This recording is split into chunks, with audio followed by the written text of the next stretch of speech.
or orange ruffled tuxedo because apparently she doesn't care for my opinion, so why should I care for her? But you didn't pick that out, right? What if I did? Then I would be really surprised. I have Kristen in a blinged out trumpet gown, which any girl who wants to be fabulous would try on. I want to find a dress that is just as outgoing and spicy as I am. And we're gonna go have a little private powwow, okay? Okay. All right, everybody get started. I like that one. It's like fun. If I had a reason to. She hasn't given me a reason. She's never shown any different. I don't know, I guess. Number 4, Bride Heather. Heather thought bringing her fiancé along to the bridesmaid's dress appointment would be a fun way to involve him in the wedding planning. Little did she know, his strong personality would spark tension between them, turning what should have been a joyful occasion into a battleground. Nicknamed Groomzilla for his overbearing attitude, Heather's fiancé seemed determined to make everyone's lives miserable, especially hers. As they sifted through racks of dresses, his presence loomed like a dark cloud over the proceedings. Choosing bridesmaid dresses, Heather believed, should be a decision left to the bride and her bridesmaids, not the groom. However, Groomzilla had other ideas. With a threat hanging over her head like a sword of Damocles, Heather knew she had to tread carefully. His ultimatum: choose a dress he doesn't like, and he'd ensure the groomsmen wore hideous baby blue and orange tuxedos, loomed large, casting a shadow over her wedding plans.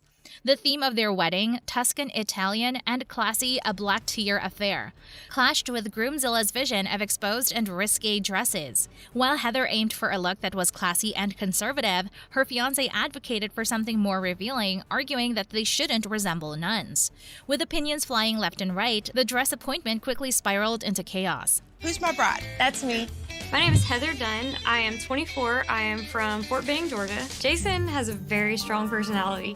If he thinks something, that's just how it is. I'm just trying to sit there and vocalize. I'm a loudmouth. Blue or orange ruffled tuxedo because apparently she doesn't care for my opinion, so why should I care for her? What dress are we looking for today? We're leaning towards royal blue, long and flowy, something that's not gonna make them look. Every dress they tried seemed to ignite a fresh round of debate, leaving the bridesmaids caught in the crossfire of the couple's conflicting visions. But amidst the turmoil, a glimmer of hope emerged. Through patient persuasion and gentle guidance, the consultants managed to school Groomzilla on the importance of compromise and keeping this bride happy. Slowly but surely, he began to see reason. Finally, after much deliberation, they found a dress that satisfied both bride and groom. An off-shoulder, long and classy conservative gown that struck the perfect balance between Heather's vision and Groomzilla's desire for elegance. As Heather watched her fiancé reluctantly concede, she couldn't help but feel a sense of relief wash over her. In that moment, she realized that love wasn't just about getting your way, it was about finding common ground and making sacrifices for the ones you love. And with their wedding plans back on track, Heather knew that no matter what challenges lay ahead, they would face them together as a team. And we're gonna go have a little private powwow, okay? Okay. All right, everybody get started. I like that one. It's like fun. So let's find some long dresses that are more conservative, like the one shoulder here.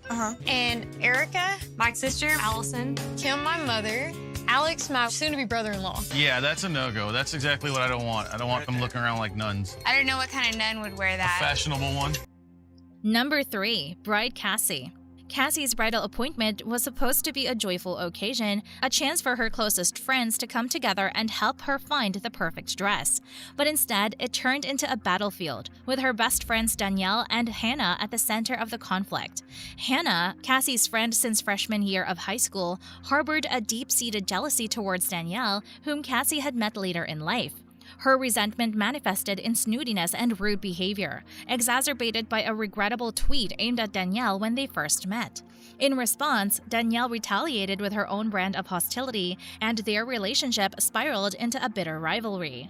Their animosity made dress shopping a nightmare. With completely different body types and styles, finding a dress they both agreed on seemed impossible. Cassie, hoping to bridge the divide, expressed her desire for a pretty classy purple dress, hoping it would unite them in their common goal. But as they sifted through the options, tensions reached a boiling point, and the once promising appointment descended into chaos. chaos. Words were exchanged, tempers flared, and Cassie found herself caught in the crossfire of her friend's feud. Thankfully, the consultants and Cassie's mom intervened, offering sage advice and a much-needed dose of perspective. With their guidance, Danielle and Hannah were forced to confront the damage their rivalry was causing, not just to each other but to Cassie as well. After a heart-to-heart and a few tears, the walls began to crumble. Danielle and Hannah realized that their love for Cassie far outweighed their petty grievances. They apologized, acknowledging the hurt they had caused, and vowed to set aside their differences for the sake of their friend. I'm Mother Shark. My bride's man, Justin. My bridesmaids, Jackie, Emily, both of my best friends. But you should be the reason. The fact that it's both of my best friends, I think they both kind of are a little territorial of me. These two. What's happening there? But you didn't pick that out, right? What if I did? Then I would be really surprised. In a moment of reconciliation, they put aside their differences and united behind Cassie's vision. With smiles on their faces and tears in their eyes, they agreed on a dress that embodied the spirit of friendship and compromise. As they left the bridal shop that day, Cassie felt a weight lift off her shoulders. Despite the rocky start, she knew that her wedding day would be a celebration of love and friendship thanks to the unwavering support of her best friends. And with their newfound understanding and solidarity, she looked forward to walking down the aisle knowing that they had overcome their differences and emerged stronger together. I want them all to have the same dress and they all have to agree. Do you think that's going to be a hard task? Oh, God, good luck. Really? I hate that. I'd hate that. If I had a reason to. She hasn't given me a reason. She's never shown any different. I don't know, I guess. We hung out for a little bit, didn't really say a whole lot, and I think you told me later that day. You tweeted that she was with no personality. Number 2, Bride Kristen.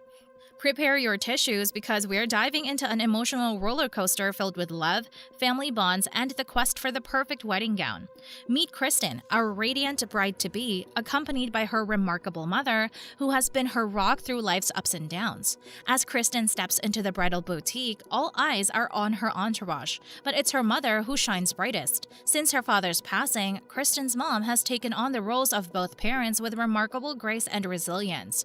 With a budget of $3,000 in hand, Kristen is determined to find a dress that not only matches her style, but also reflects her true essence. She's on the hunt for a gown that accentuates her curves and embodies her personality, and her mother's opinions holds significant sway in this monumental decision. But the butt is too big. I'm a little pancake butt.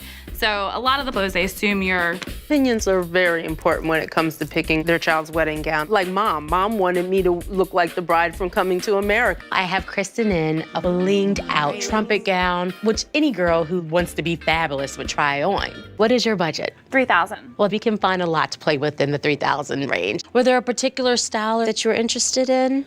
The boutique consultants pull out all the stops to assist Kristen in her quest. However, the initial selection of dresses failed to evoke the desired reaction, leaving Kristen and her crew feeling somewhat disheartened. But just when they start to lose hope, a glimmer of possibility emerges with the discovery of a gown that holds promise. Through a few alterations and personalized touches, the dress begins to metamorphose into something truly enchanting, reigniting excitement within Kristen and her entourage. Standing before the mirror, adorned in her dream dress and surrounded by her loving support system, tears of joy begin to flow. It's a moment of pure euphoria and overwhelming emotion as Kristen realizes that she has found the perfect ensemble for her special day. In the end, Kristen's journey to find the ideal wedding dress serves as a poignant reminder of the power of love, the significance of family bonds, and the beauty of perseverance. With her mother by her side every step of the way, Kristen emerges triumphant, ready to embrace the next chapter of her life with poise and confidence. I'm Kristen. Today I am meeting with Kristen. She's a local girl. She's bringing Mom in. So we went totally in a different route. Romantic. Very different. Wow. We actually met online, then we just fell in love. Definitely need to try it online. Always a bridal consultant, never the bride. I think it's really pulling out the warm undertones in your skin. What were your thoughts about this particular style? Number 1. Bride Lauren. Get ready for a bridal showdown hotter than a Tex-Mex taco on a scorching summer day. Enter Lauren, the vivacious bride with a personality as bold as her Texan roots, and her good old conservative dad, whose idea of wedding attire is as traditional as a Lone Star flag.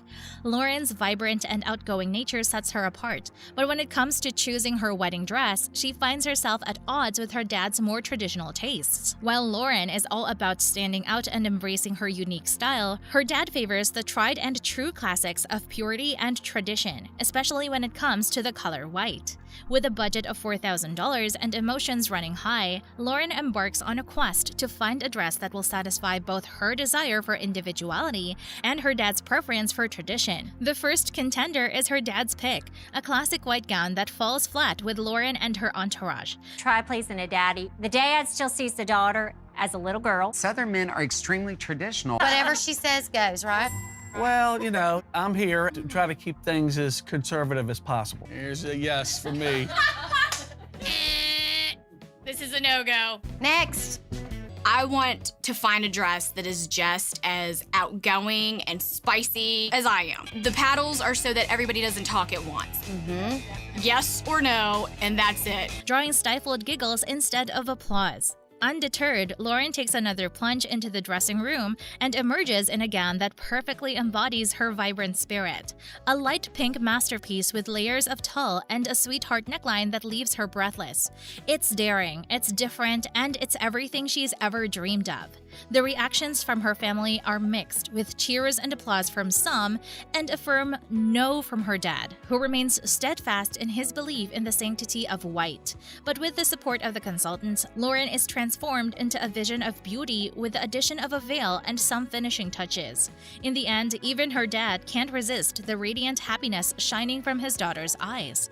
As Lauren beams with joy in her dream dress, her dad realizes that sometimes breaking tradition can lead to the most beautiful moments. Once again, tradition is something that's very important. I think I'm a little outside the box. But that's not really my forte, I reckon. Tell me what you're looking for. Strapless, sweetheart neckline. I would ideally like to have a train. I feel very out of my skin in this dress. The dress just wasn't me. Didn't give me that feeling.